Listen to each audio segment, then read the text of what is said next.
আসসালামু আলাইকুম আপুরা ভাইয়ারা, আপনারা সবাই কেমন আছেন? আমি আলহামদুলিল্লাহ আপনাদের দোয়ায় ভালো আছি। এই যে আমরা সকাল সকাল বাড়িতে পৌঁছে গেছি। পৌঁছায় যাওয়ার সাথে সাথে ছেলেরা আমার ছেলেমেয়েরা খুব মজা করে খেলতেছে। আর আজকে যে গহনাগুলো দেখাচ্ছে, যাওয়ার সাথে সাথে আম্মা গহনাগুলো বের করছে আমার ছোট ভাইয়ের বউকে দেওয়ার জন্য।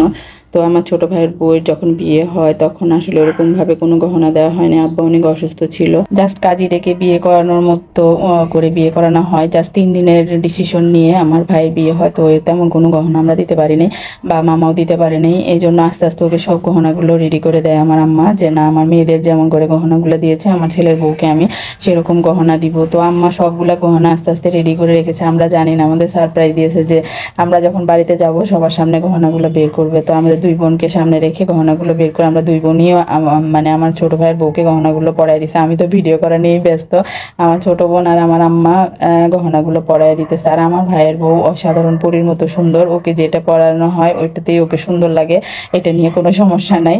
আর যাই হোক, আমাদের বাড়িতে যখন অনেক মেহমান এসেছে, আমার বোনের হাজব্যান্ড আসছে, আমার বোনের হাজব্যান্ডের বড় ভাইও আমাদের সাথে ঈদ করতে আসছে। তো আজকে আমার বোনের হাজব্যান্ড আর তার ভাই বাজারে গেছে আমাদের জন্য বাজার করতে। অবশ্য আমাদেরকে বলে নেই, জাস্ট আমার বোনকে ফোন করে বলেছে। তো সেই ক্ষেত্রে আমি চিন্তা করলাম যে এটা একটু আপনাদের সাথে শেয়ার করি। তো যখন বাজার থেকে আসার সময় গুড়ের জিলাপি, সমোসা, সিঙ্গারা নিয়ে আসে, কারণ আমাদের এখানকার যে গুড়ের জিলাপিটা খুবই প্রসিদ্ধ, মানে একবার খেলে মুখে লেগে থাকার মতো। আর সিঙ্গারা, পুরি, সমোসা এগুলো নিয়ে আসছে। সবাই তো মানে পাওয়ার সাথে সাথে খাপ খাপ করে খাওয়া শেষ করে ফেলেছে। আর এখানে বাজারগুলো নিয়ে আসছে, বাজারগুলো দেখে তো সবাই আশেপাশে মানুষ চলে আসতেছে। কারণ আমাদের যে দেশে জামালপুরে এরকম জামাইরা বাজার করার মতো ট্রেডিশন নাই। আমাদের দেশের বাড়ির নিয়ম হলো জামাইরা আসছে রেস্ট নেওয়ার জন্য শ্বশুর বাড়িতে, তারা ঘরে থেকে কেন বের হবে। কিন্তু আমাদের যে দুইজনের বিয়ে হয়েছে, একজনের নারায়ণগঞ্জে বিয়ে হয়েছে, আমার নোয়াখালীতে বিয়ে হয়েছে। তো আমাদের এখানে আমাদের হাজব্যান্ডরা বাড়িতে গেলে টুকটাক বাজার করে, তো আশেপাশে সবাই দেখতে আসে। এই যে সামান্য মানে বাজারগুলো সব সামনে এখানে বারান্দায় রেখেছে, বাজারগুলো সব খুলে দেখাইতেছে আমার মামি। তো কি কি নিয়ে আসছে, মাছ নিয়ে আসছে, মুরগি নিয়ে আসছে, সাথে এখানে ডিম, রুই মাছ, পাঙ্গাস মাছ, সব ধরনের সবজি, কচুরলতি, মরিচ, পেঁয়াজ, না মানে এমন কোনো জিনিস নাই যে নিয়ে আসা হয় নাই, সবই নিয়ে আসছে।